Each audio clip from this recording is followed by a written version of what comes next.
নমস্কার। জয় ত্রিয়ানবন, জয় হোমিওপ্যাথি।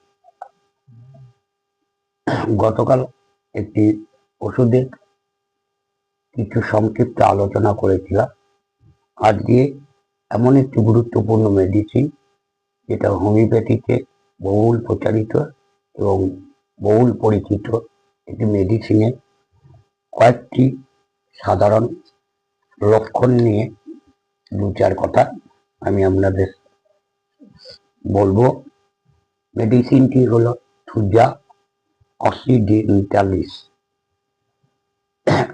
এটি একটি অ্যান্টিসাইকোটিক মেডিসিন, যাকে বলা হয় কিং অফ দ্য অ্যান্টিসাইকোটিক। আমি এই রোগীর এই থুজা মেডিসিনের যে লক্ষণগুলি, সেই লক্ষণগুলি পরপর কয়েকটি উল্লেখ করব। প্রথম কথা, রোগীর বর্ষার সময় বা জল থেকে সকল কষ্টের সূত্রপাত হয়। এটি একটি থুজার গুরুত্বপূর্ণ লক্ষণ।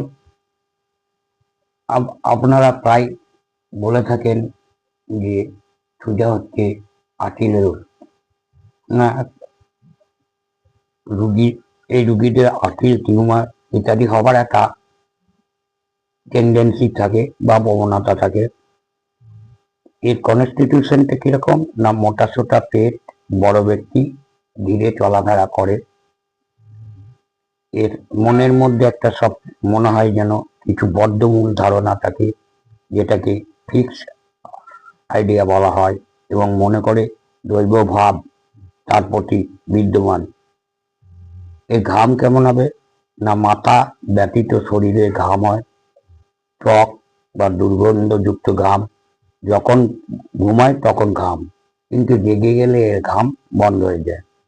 রোগী সাধারণত কষ্টবদ্ধতায় ভোগে, শক্ত মল বেগ দিলে কিছুটা বেরোয়, আবার কিছুটা উঠে যায়। এই ধরনের লক্ষণ আমরা সাইলেসিয়াতেও পেয়ে থাকি।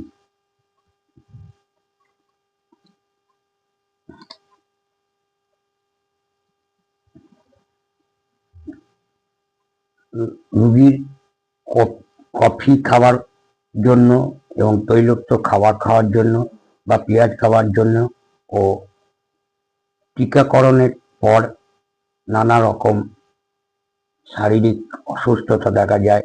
তার মধ্যে পেট খারাপটি আমরা অনেক সময় লক্ষ্য করি।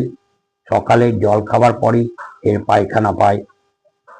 এর সর্বশেষ আরেকটি গুরুত্বপূর্ণ লক্ষণ হলো ব্যাড এফেক্ট অফ ভ্যাকসিনেশন।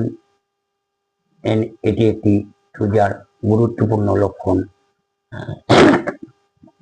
এই হলো থুজার মোটামুটি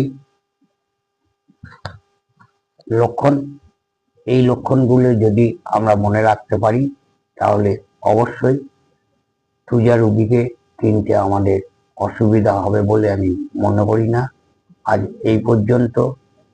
সবশেষে